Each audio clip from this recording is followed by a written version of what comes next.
नमाजों के बाद अमूमन जो आइम्मा कराम दुआ मांगते हैं,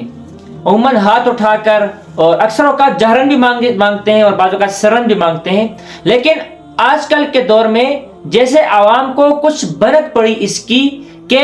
ये साबित नहीं या इस तरीके से साबित नहीं, तो इसको बहुत ज़्यादा ज़ेर बहस लाया जाता है और इसके ऊपर सवालात उठाते हैं कि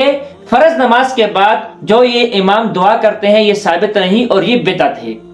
जबकि इनको हकीकत का इल्म नहीं, ना ही इनको हदीसों से कोई जो है ना ताल्लुक है, इसलिए इस किस्म के एतराज़ात उठाए जाते हैं। याद रखें, फ़र्ज़ नमाजों के बाद जो इज्तिमाई दुआ हो या इनफरादी दुआ हो, ये दुआ नबी पाक सल्लल्लाहु अलैहि वसल्लम और सहाबा कराम से साबित है। जिस तरह के अब्दुल्ला बिन जुबैर रज़ियल्लाहु तआला अन्हु का एक असर है कि अब्दुल्ला बिन जुबैर रज़ियल्लाहु तआला अन्हु ने एक शख्स को देखा, जब वो नमाज अभी खत्म ही नहीं हुई थी कि नमाज के दौरान उसने हाथ उठाए और दुआ करने लग गया। तो उस वक्त अब्दुल्ला बिन जुबैर रज़ियल्लाहु तआला अन्हु ने उनको समझाया कि आप सल्लल्लाहु अलैहि वसल्लम उस वक्त तक दुआ के लिए हाथ नहीं उठाते थे जब तक कि नमाज से फारिग न हो जाएं। इस हदीस से वाज़ेह होता है कि आप सल्लल्लाहु अलैहि वसल्लम नमाज के बाद दुआ फरमाया करते थे और दुआ भी हाथ उठाकर दुआ किया करते थे। इस हदीस से साबित होता है। और इसी तरह हज़रत अनस रज़ियल्लाहु तआला अन्हु की जो रिवायत है उससे भी साबित होता है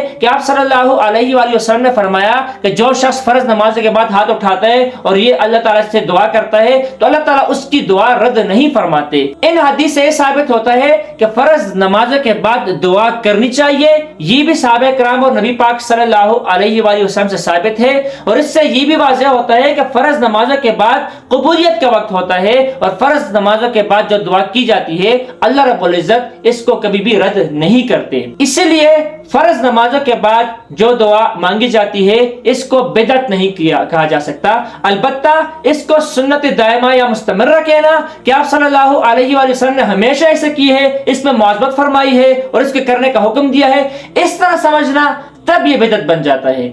देखें, जब भी कोई जायज अमर मुबाह अमर हो उसको फर्ज और वाजिब के दर्जे तक ले जाना, उसको उसी दर्जे में न रखना, तब ये बिदअत बन जाता है। इसीलिए अगर इस दुआ को इस तरह लाजमी और मुस्तमर्रा सुन्नत न समझ के किया जाए तो ये बिदअत नहीं। लेकिन अगर कोई इमाम फर्ज नमाजों के बाद दुआ नहीं मांगता तो उस पर नकीर करना, उसको गलत समझना और उसको जो है ना लाजमी इस बात पर मजबूर करना कि वो फर्ज नमाजों के बाद दुआ करे और जहरन करे, इस तौर पर इसको फिर बिदअत कहा जा सकता है। वरना उमूमी तौर पर फर्ज नमाजों के बाद दुआ साबित है और दुआ करनी चाहिए। अलबत्ता इसमें इस बात का लिहाज रखा जाए कि जिस फर्ज नमाज के बाद सुन्नत मुअक्कदा भी हो तो ऐसी नमाजों में फर्ज नमाज के बाद मुख्तसरन दुआ की जाए और उसके बाद सुन्नत मुअक्कदा अदा की जाए, और जो लंबी दुआ करनी हो वो सुन्नत मुअक्कदा अदा करने के बाद की जाए। जिस तरह के मिसाल के तौर पर जोहर की नमाज है उसके बाद सुन्नत मुअक्कदा होते हैं, इसी तरह जो मगरिब और इशा की नमाज है इसके बाद सुन्नत मुअक्कदा होते हैं, तो इन नमाजों में मुख्तसरन दुआ करके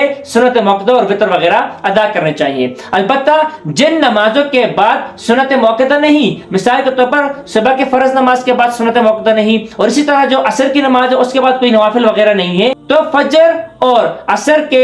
फर्ज नमाजों के बाद इज्तिमाई तौर पर दुआ मांगी जा सकती है। अलबत्ता इस दुआ को ज्यादा बेहतर यही है कि इसको सिर्रन दुआ की जाए। सिर्रन से मुराद ये कि इमाम भी आहिस्ता आवाज में अपनी दुआ करे और पीछे जितने भी मुक्तदी हैं वो भी अपनी दुआ करें, सिर्रन करें, ऊंची आवाज से जहरन दुआ न की जाए, ये ज्यादा बेहतर है। लेकिन कभी कभार तालीम के लिए जहरन भी दुआ की जा सकती है।